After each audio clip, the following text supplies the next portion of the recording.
a new member of parliament for Olkalou, the Honorable Sami Kamau Waweru. I'm a leader who listens to the ground. I listen to the people. From what I have heard, I would like to contextualize what happened in Olkalou in the greater conversation of the Republic of Kenya. All over this country, people have told us they are done with William Ruto. It is finished. It is over, Mr. President. The people are resolute that they will not vote for this rogue administration again. But they have one fear. Their fear is not that he'll win. They know he can lose. Their fear is that when William Ruto loses, he will refuse to accept it and steal the election. He'll use stolen money he is accumulating and the capacity for violence he is building up to take the victory by force.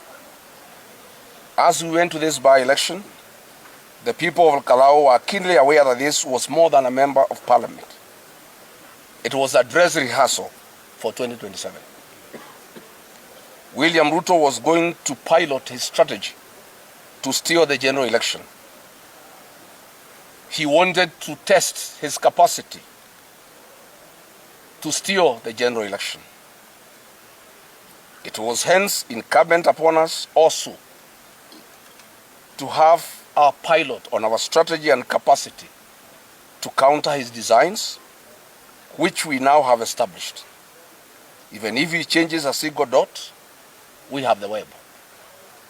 The great people of Olkalou have a national responsibility to create the template that all of Kenya will follow to defend their win. The results are in, and Olkalou has delivered. William Ruto flooded Olkalou constituency with obscene amounts of money. Kenya shillings 14 billion in projects over 3 months. 1.1 billion Kenya shillings directly in cash. He stripped mattresses from hospital wards to donate. He brought gas cylinders and even speedboats in dams where there is no fish or fingerlings. In full view of the country, William Ruto shamelessly tried to bribe the voters. The people stood their ground and said no. I now want to confirm to the people of Kenya, dirty money cannot alter the fate of William Ruto in 2027. William Ruto sent the entire state machinery to Olkalou. Cabinet ministers, principal secretaries, the government officials were more than the voters. To campaign and camped in Olkalou for 3 months, bribing people and promising projects. Members of parliament were all over Olkalou with sacks of money. The IBC commissioners, the ones meant to guard our elections, looked the other way as the state openly violated electoral laws with impunity.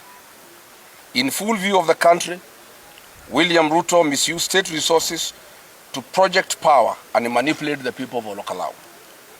The people stood their ground and refused to be deceived. The supposed deep state and system cannot alter the fate of William Ruto in 2027.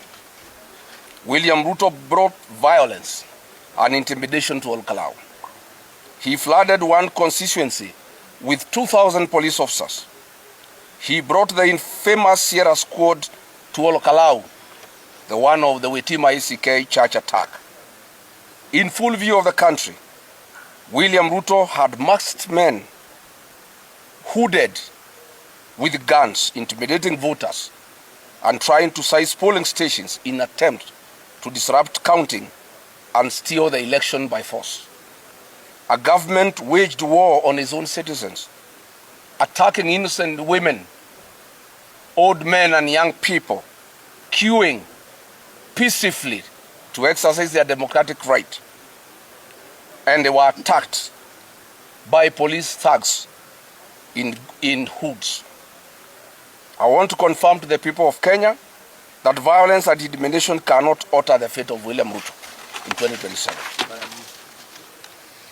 To the people who fear William Ruto's ruthless nature and what he is capable of, I ask them to be at ease. The great people of Olkalou have taken the frustrations of millions of Kenyans and given them a voice. As we stand here, just over a year to the general election, it is now clear beyond reasonable doubt that none of Ruto's dirty money, none of his capacity for violence can stand the test of a determined electorate. All power belongs to the people of Kenya, and their will reigns supreme.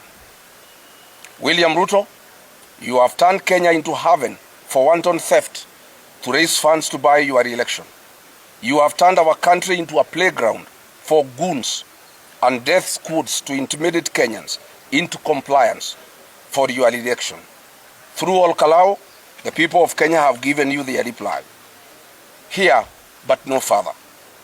William Ruto, today marks the beginning of your retreat, and it is a journey with only one destination, one term. Yesterday was a tipping point for this country. The residents of Olkalou came out in overwhelming numbers to make their voice heard. We owe them our deepest gratitude for their dedication, their commitment, and above all, their resilience. However, we cannot celebrate this outcome without fully addressing the circumstances under which the election took place. The impunity of the government must be named and it must be condemned. Violence was the order of the day. For avoidance of doubt, the violence was perpetrated entirely by the state. Photos and videos of masked armed men terrorizing voters are now in public record. This was Nairobi Sierra, the very death squad responsible for abductions of Gen Zs. The same squad that has been attacking churches across the country. Yesterday, this squad, together with goons and plainclothes police officers, stormed polling stations in a coordinated attempt to disrupt the counting. Amid the chaos of tear gas and gunfire, they intended to overturn the will of the people. The 2,000 police officers deployed under the pretense of keeping order and preventing violence stood idly by and did nothing to intervene. It was the ordinary people who stood strong. Unarmed and unprotected, they held the line against men with guns and defended their polling stations. We must commend the people of Olkalou. They refused to back down in the face of terrible and extreme violence. History will remember their courage. However, this courage came at a devastating cost. It is with profound sorrow that I must inform the people of Kenya that this violence claimed a life. James Muigai of Vehote Village, Kiabaga Ward, was shot and killed by the policemen sent by William Ruto. William Ruto managed to kill 20 people are in hospital with gunshot wounds and head injuries after being attacked with truncheons by the killer police squad sent by William Ruto. I must say that we are shocked that William Ruto sent policemen to kill people, to maim them. But he did the worst that cannot be forgiven by our people. These rogue policemen raped our women, elderly women, middle-aged women, and young girls. So far, 68 women have reported to us that they were raped by the hooded thugs sent by William Ruto. Yet they cannot report the attacks to the police because they were raped by the policemen. I want to say, William Ruto, you have crossed the red line. Raping our women is unforgivable, and you shall pay for it. Yes. You shall pay for it. Yes. And as they raped the women, they maimed them, telling them that they must know that William Ruto is the president of Kenya, and they can do whatever they want and nobody will take them anywhere. Given this tragedy, there must be accountability. It would be inexcusable not to call out the people responsible for this. It is important for the people of Kenya to know exactly who give these orders. The architects of this bloodshed should not be allowed to continue to hide in the shadows. The killer gangs were authorized by Kipchumba Murkomen, the Minister for Goonism and extrajudicial killing in Kenya. These police units operated in Olkalou yesterday. There were 3 groups. One was commanded by Madeira Member of Parliament Eric Wamumbi and his wife Betty Maina, the women rep for Murang'a. The second squad was commanded and taking orders from one Dennis Itubi. The third group was taking orders from Charles Karondo, the board chairman of the Communications Authority. The goons terrorizing the constituencies were coordinated by Nakuru Town East Member of Parliament David Gikaria, Kiambu County Women's Representative Anne Wamuratha, the Nyandarua County Women Representative Faith Gitau, Kiambaa Member of Parliament John Kawanjiku, nominated MP Sabina Chege, Bahati Member of Parliament Irene Joki, and Bere North MP Mr. Wamudhende.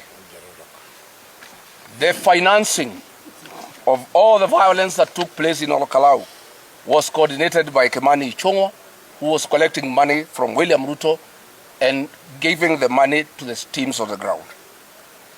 All of it was done under the express authority of William Ruto, who was giving the money and who okayed the attacks on the population and the raping of women, and with the operational support of Kipchumba Murkomen. So when Murkomen promises an investigation into men wielding weapons that only the police has access to, you ask yourself, how stupid does he think Kenyans are? He wants us to believe automatic rifles paraded openly in a constituency packed with 2,000 police officers went unnoticed by security agencies for over 12 hours. It is insulting that he thinks anyone can believe that. If Murkomen has called for an investigation, he must call for an investigation into his own person, because he is the one who authorized these attacks in Olkalou. As we speak, the DCI Olkalou arrested our young people, the Gen Zs, on trumped-up charges. Some have been taken to court, and others are reported missing. We go on to call upon the immediate release of all young people arrested yesterday by the DCIO Olkalou. Those young people are innocent. They must be allowed to go home. Yes. It can also not be unnoticed that the IBC have yet to condemn the violence witnessed. Just as they were silent on the bribery and even making excuses for state throughout the electoral period, they have said nothing about the violent attacks on polling stations. While the returning officers, the presiding officers and the clerks did a commendable professional job, the commissioners have proven they cannot be trusted. They could not have been more blatant in showing they are entirely in the state's pocket. These things were plain for all to see, even as they pretended to be blind at it.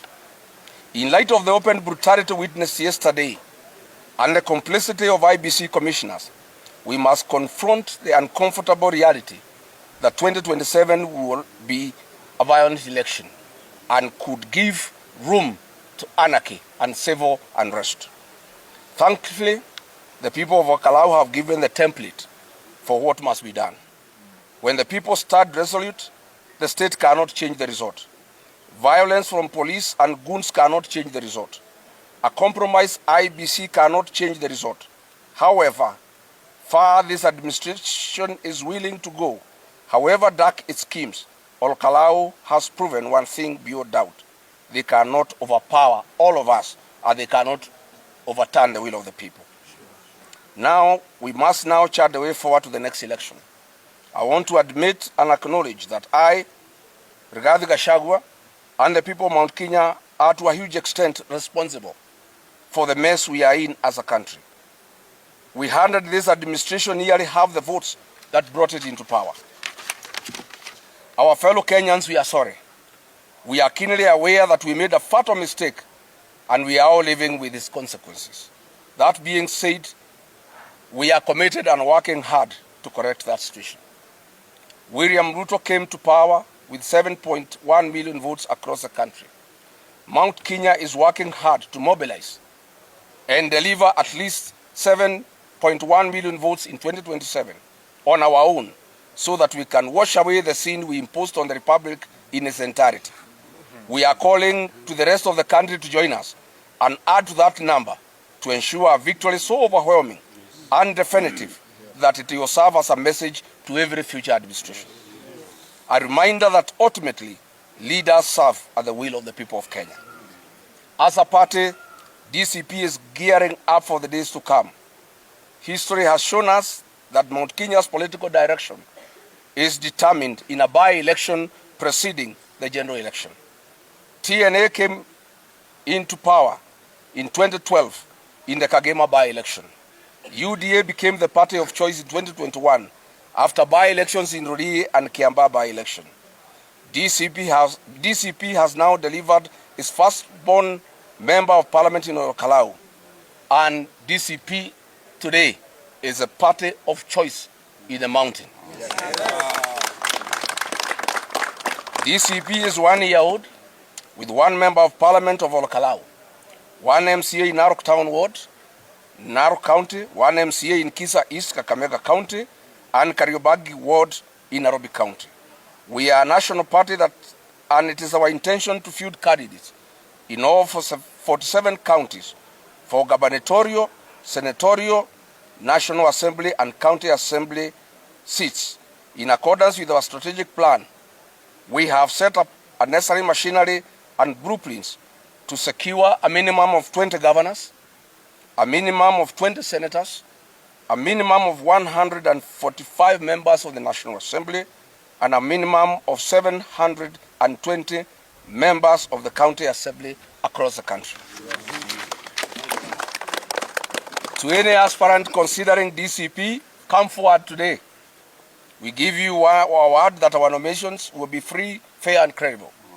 Part of the popularity of Sammy Douglas Waweru Kamau as the DCP candidate was the credibility of the nominations DCP ran for the Olkalou by-election. That standard is not a one-time event. It is our foundation and we will not lower it. For the avoidance of doubt, this by-election marks the death of UDA in this region. William Ruto knows it, and we are aware he is already scheming. He intends to introduce different colored wheelbarrows to accommodate his allies, who now know they cannot survive with the UDA in the upcoming by-election. But we are watching him. We are aware of a small wheelbarrow coming up in Murang'a. We'll announce it and shout about it when it is done. We also know that he intends to introduce small presidential candidates in the mountain to divide the mountain vote. We shall call them out when he unleashes them. These are people who work with him at night and pretend to be against him during the day. As you have seen in Olkalou, the people are nobody's fool. He cannot trick them again. William Ruto, you tricked the people of the mountain with the Bible. Your time is up. Your strength was deception and conmanship. The people have known you. You have now changed tactic from deceiving people with the Bible, with the projects and money. The people know you. You cannot cheat people the second time. Once beaten, twice shy. Finally, I want to give thanks. First, I want to thank Almighty God. Against overwhelming odds, against billions in bribes, against a squad of killers, against the full weight of a compromised IBC, God came through for us. This victory do not belong to us. We give glory to God. Amen. As is written in 1 Samuel, chapter 17, verse 45 to 47. And I read in quote. David said to the Philistine, "You come against me with sword and spear and javelin, but I come against you with the name of the Lord Almighty, Amen. The God of the armies of Israel, whom you have defied. Yes. This day the Lord will deliver you into my hands, yes. And I will strike you down and cut off your hand." Yes. This very day, I'll give the carcasses of the Philistine army to the birds and the wild animals. Yes. And the whole world will know that there is a God in Israel. Amen. All those gathered here will know that it is not by sword or spear that the Lord saves. For the battle is the Lord's, and he'll give all of you into our hands. Amen. Close quote. Amen. The sword, the spear, and the javelin of William Ruto could not stand against those who came in the name of the Lord Almighty. Yes. I give thanks to our candidate Sammy Douglas Waweru Kamau He ran a commendable campaign that this country will remember for a long time. We are proud of what he has accomplished here, not just for Olkalou, but for the people of Kenya. Now that the real work begins, serve this constituency with everything you have. Honor the trust the people have placed in you. I must say that history is very kind to this young man. This young man ran in 2022 and became a credible second. William Ruto took him in circles and promised him a job for 1 year. When I realized William Ruto was conning him, I gave him a job at the office of the Deputy President to come and help me serve the people of Kenya, and he served with me for 8 months. When William Ruto hounded me out of office and the fake Deputy President took over, he sacked this young man and sent him home jobless. Today, God and the people of Olkalou have given him a job. So, Bwana fake Deputy President, this young man you sent back to the village has been sent back to the capital city by the people of Olkalou. And the beauty of it, he'll be in parliament a few meters from where you sit. You must be very embarrassed. I saw you trying to congratulate him. That is fake. You sacked this man. You made him jobless and sent him back home. Why are you pretending to congratulate him? Your congratulation is as fake as your fakeness as a Deputy President. Yeah.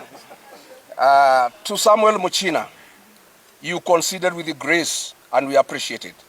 We want to assure you, Muchina, you are our son. The 5,000 votes you received were yours, not Ruto's or for UDA. Yes. Indeed, I must say, Muchina was not rejected because he's a bad leader.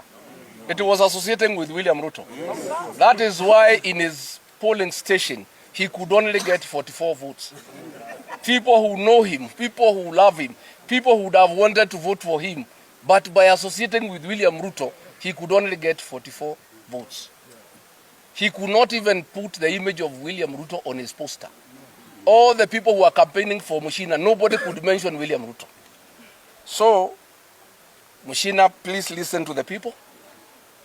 Come back home where you belong. Come back to your people. You are our son. We still love you. The people of Olkalou did not reject you because you are bad or you are incapable. They rejected you because of your association. To John Medho and Wanjiku Muhea, the gallant soldiers of our community, thank you for great leadership and extraordinary work. 2 years ago, I committed publicly to mentoring the next generation of leadership. I deliberately kept of this campaign to see whether my mentees have come of age. Yes. And I did ask Senator John Medho and Wanjiku Muhea to lead the campaign. Many times they called me to come and join the campaign. But I wanted to give them the real tests of leadership. Amen. I wanted to see whether they have the mettle, whether they have what it takes to provide leadership. I want to confirm today that John Medho has come of age. Amen. And he can be trusted, not just to lead this community of mine, but Kenya as well.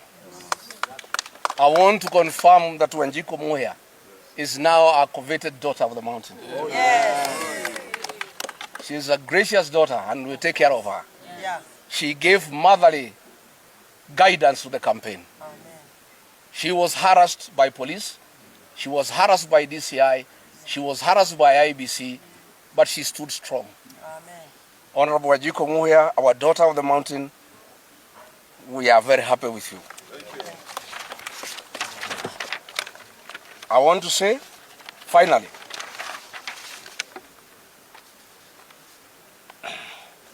that there is no leadership vacuum in this region, and there will never be. Yes. I am very deliberate.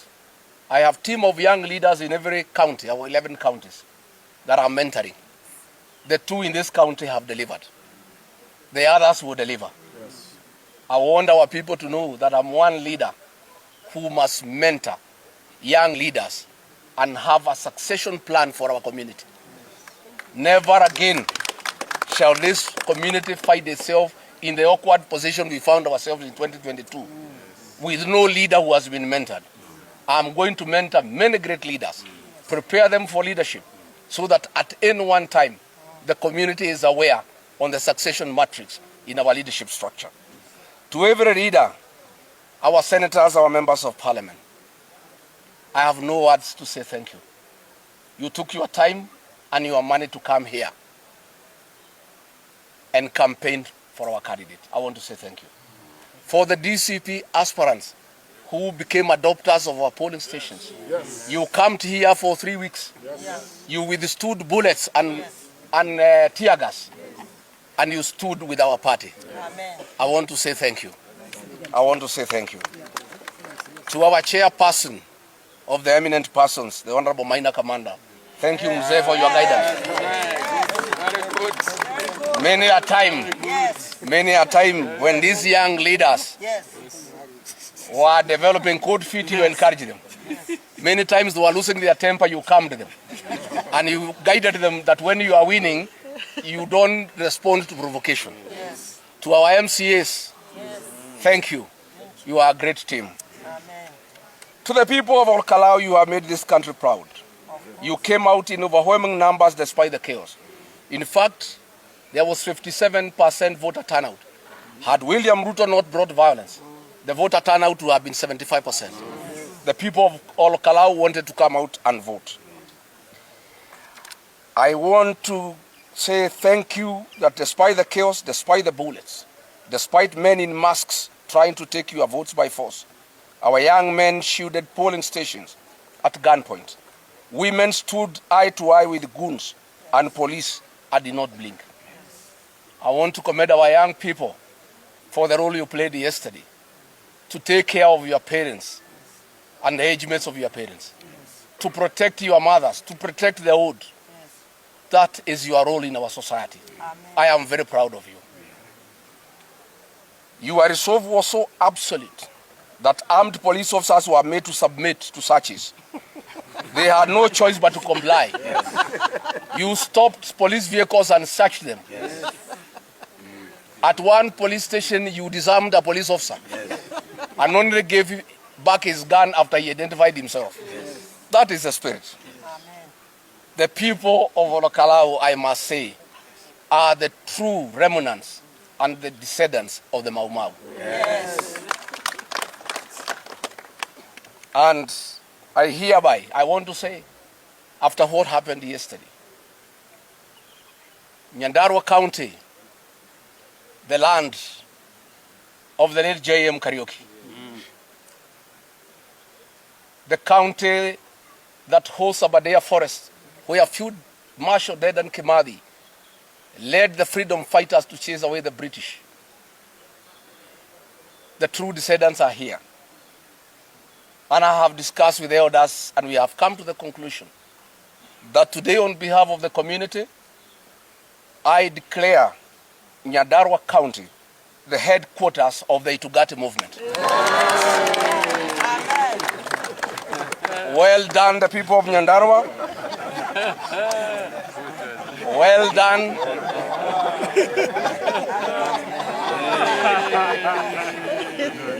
Well done, the people of Nyandarua. You have restored the dignity of our people. Our community was worried.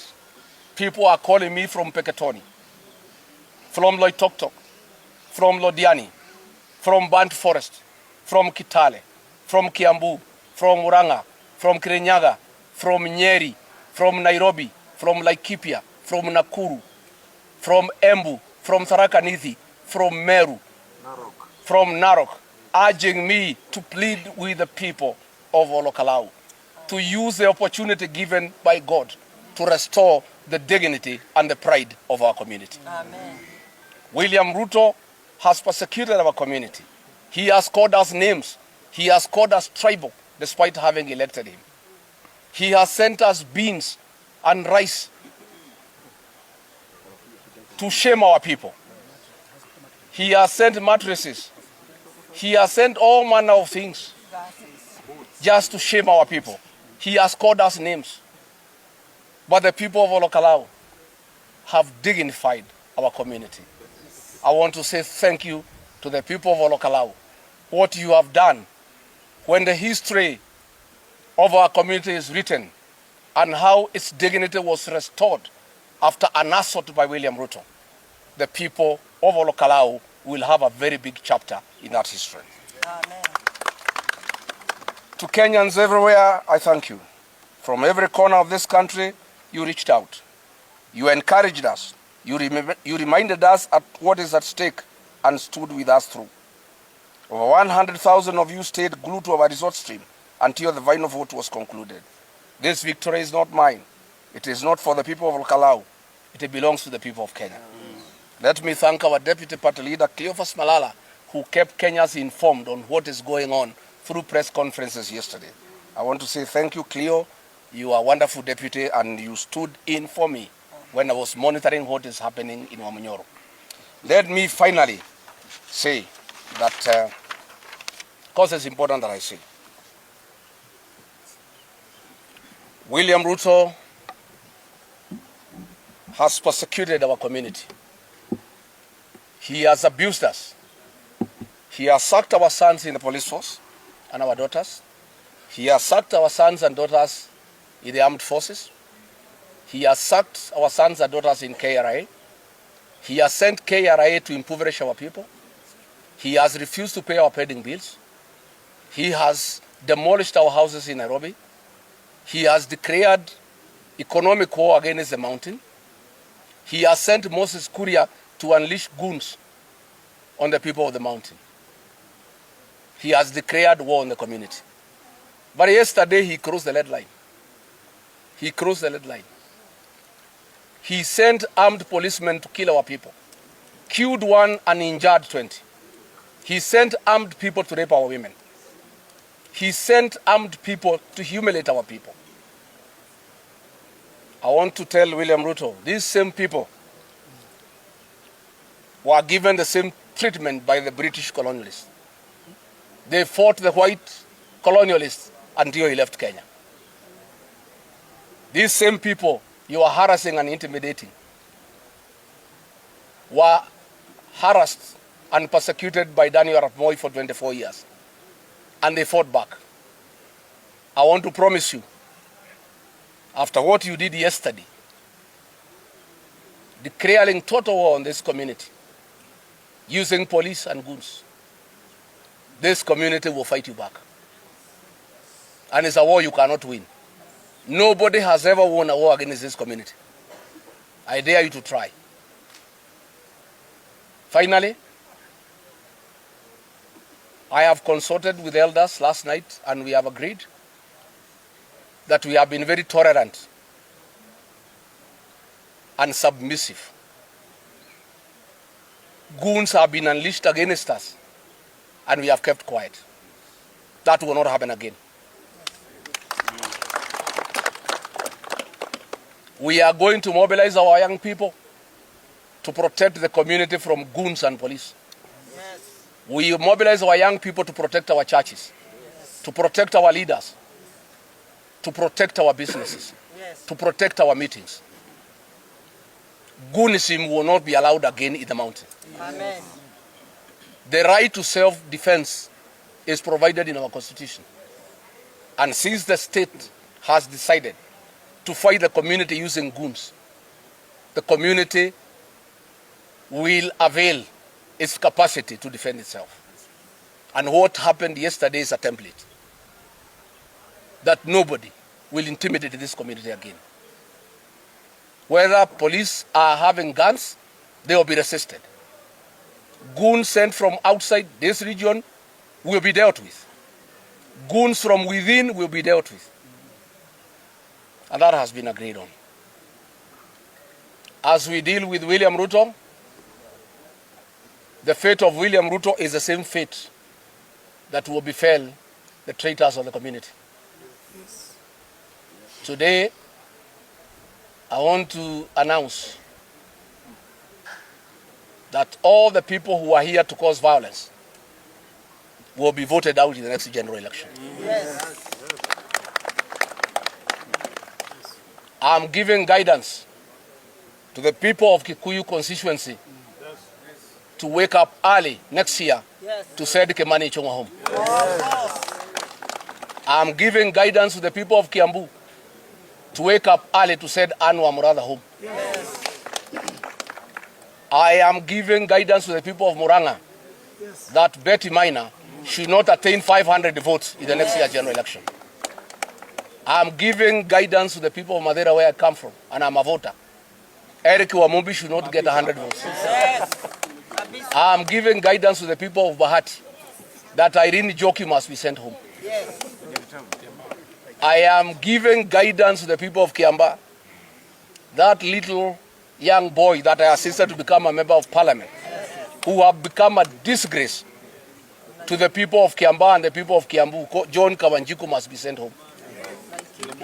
I am saying that Sabina Chege should never get any elected position within the mountain. I am giving guidance that all these people from Nyandarua who abandoned their constituents and were here bribing people, the MP for Jororok Muchira, the MP for Kinagop Kwenya, the MP for Daragwa Gachagua, the women rep Faith Getau must be sent home. Yes. I am asking the community to view Moses Kuria as an outcast in the community. He has caused pain and suffering to the community. Yes. He is President William Ruto's advisor on how to persecute the mountain. He has organized goons to destroy businesses belonging to the mountain people. Yes. He has made goonism a culture in the mountain. The people of this mountain will never forgive Moses Kuria. Mwangi Kujori is the chief strategist advising William Ruto on how to persecute the mountain. The people of Laikipia must reject him in total. Amen. I want to say, not just those I have mentioned, those are the ones who are actively involved in this violence.